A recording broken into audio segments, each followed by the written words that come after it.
If you feel like something's off with the economy, you're right. The Fed's pretending it's stable. But 3 numbers just dropped that prove it's not shaky. It's collapsing under the surface. Bankruptcies are surging, consumer confidence just hit a post-pandemic low, and home sales tanked harder than they have since 2022. The Fed says everything's fine, but these numbers, they say otherwise. And they aren't abstract, they're personal. They're happening in real time.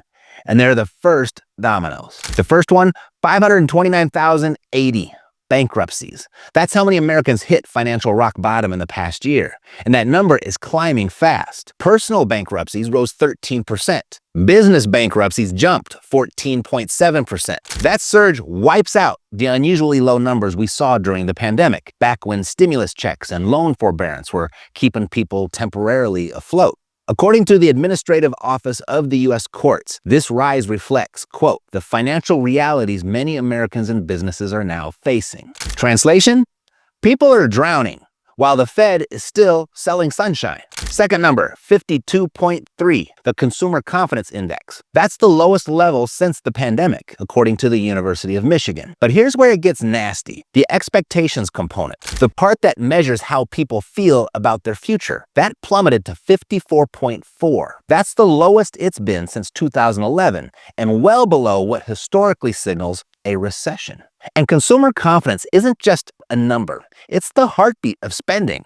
You see, when people lose faith in their financial future, they stop buying, they stop investing, and they stop taking risks. That fear alone can drag an economy down and keep it down long after the technical recession is over. In fact, most economists argue that the Great Depression could have ended years earlier if public sentiment had shifted in alignment with the GDP. That's a reason they call it the invisible engine of the economy. I mean, isn't that crazy? Depressions and recessions last longer than they should just because people are scared. The only thing we have to fear is fear itself. And when you dig deeper into this current report, what do people say that they're afraid of the most? Inflation and housing costs. Just the fear of that stuff can make that stuff happen. This isn't just a case of bad vibes, though. It's real financial pain, and people are finally saying it out loud. Third number, 5.9% drop in home sales, the steepest monthly decline since 2022. Existing home sales dropped to an annual rate of just 4.02 million. That's a massive slowdown.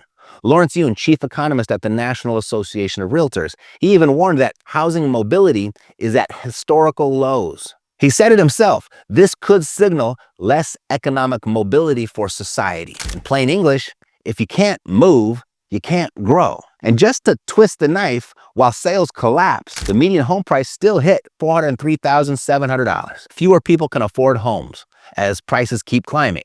And these aren't just stats. They're warning signs. They're what the headlines won't say. They're the signals your financial advisor hopes you never see. And here's the savage truth. People aren't losing because they're wrong. They're losing because they're too late to see what's really happening. Because here's the truth. The system isn't designed to be visible, nor is it designed to save you. It's designed to stall you while others move fast and win. And that brings us to the story behind the stats. According to Yahoo Finance, resale housing market stalls as mortgage rates drive steepest monthly sales decline since 2022. Home sales fell nearly 6% in March. Median prices are up, but fewer people can afford to buy. And while the MLS dries up, deals are still happening, just not where you're looking. And here's why that matters, because when everything feels frozen, when confidence drops, when bankruptcies rise, when the market stalls, the worst move you can make is no move at all. Standing still in an economy like this, it's not safe. It's a guaranteed path to getting left behind. For example, Natalie, now a private client of mine, she knew things were shaky.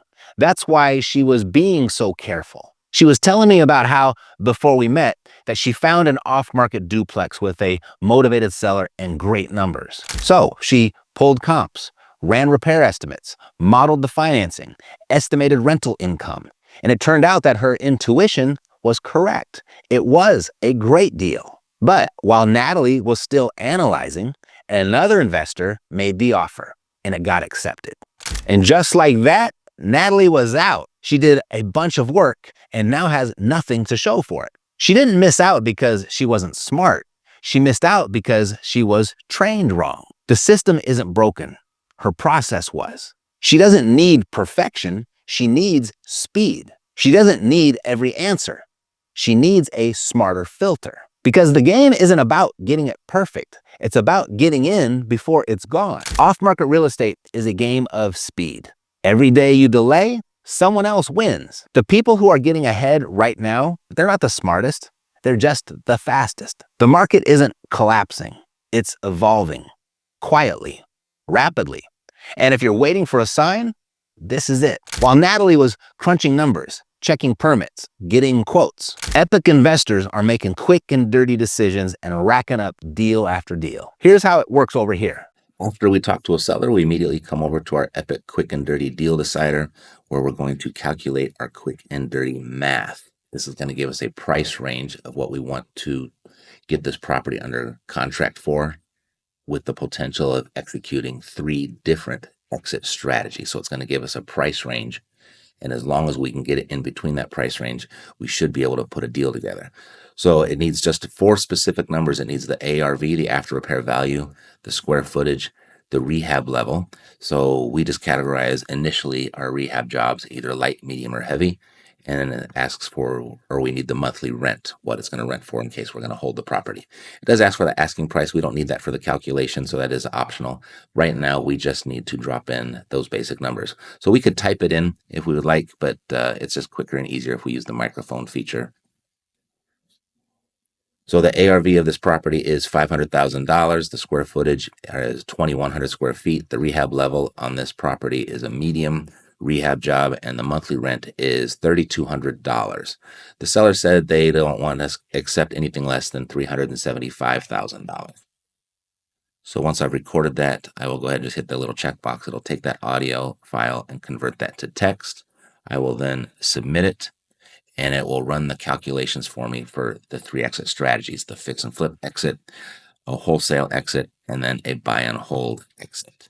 And it's going to come down here and just give me a price range. So my target here is to get between $278,000 and $358,000. The seller wants $375,000, so that is above our number. If this looks doable, that we could potentially negotiate this down a few more bucks, then we want to lock it up, and then we'll run our deeper due diligence. Then we'll run the actual slow and clean math, we call it, so we'll confirm all of our numbers. But if it doesn't, then we need to negotiate harder. In this case, that's where we're at. Or send them the boomerang letter, and we just move on. That's our follow-up letter. So if we can get it in this price range, then we lock it up as fast as we possibly can. With contingencies, of course, but lock it up before ever going deep. That's what your due diligence period is for, to confirm that you made a good decision. If you didn't, you can renegotiate or cancel. If you did, you got yourself a good deal. And you can grab the link below. Go ahead and bookmark the quick and dirty deal decider and use it to your heart's content on me. And by doing so, you see, this is exactly where Natalie could have saved herself hours and the deal. If she had run the numbers through something like the dirty deal decider, she would have gotten an instant, fast filtered yes, no decision and locked up the deal before that next investor did. Speed now, certainty later. You use quick and dirty math to get into contract. You use slow and clean math to stay in contract. And why are we talking about real estate strategy in a time like this? Because this is not the time to sit back and wait for things to stabilize. It's time to take control of your financial future by owning assets that pay you every month, whether the economy is up or down or sideways. That's why real estate, specifically income-producing real estate, has always been the move. Because while the headlines scream panic, your tenants still pay rent. While the market drops, your cash flow keeps rising. And when inflation hits, your rents adjust and your debt gets cheaper in real dollars. Natalie learned this the hard way, unfortunately. But you don't have to. You need speed. You need clarity. You need cash flowing properties. And that's what we help you find. So if you're serious about escaping the chaos, not just surviving it, but using it to build something that lasts, let me know. With or without me, though, start there. With income, with control, with real estate that works for you. And let's not forget where this all started. 529,000 bankruptcies. consumer confidence at a 13-year low, a housing market frozen in place. Those aren't random data points. They are the writing on the wall. Natalie didn't just lose a deal. She got caught standing while those numbers were screaming, move. Because when confidence crashes, people freeze. When bankruptcies rise, opportunities, they open up.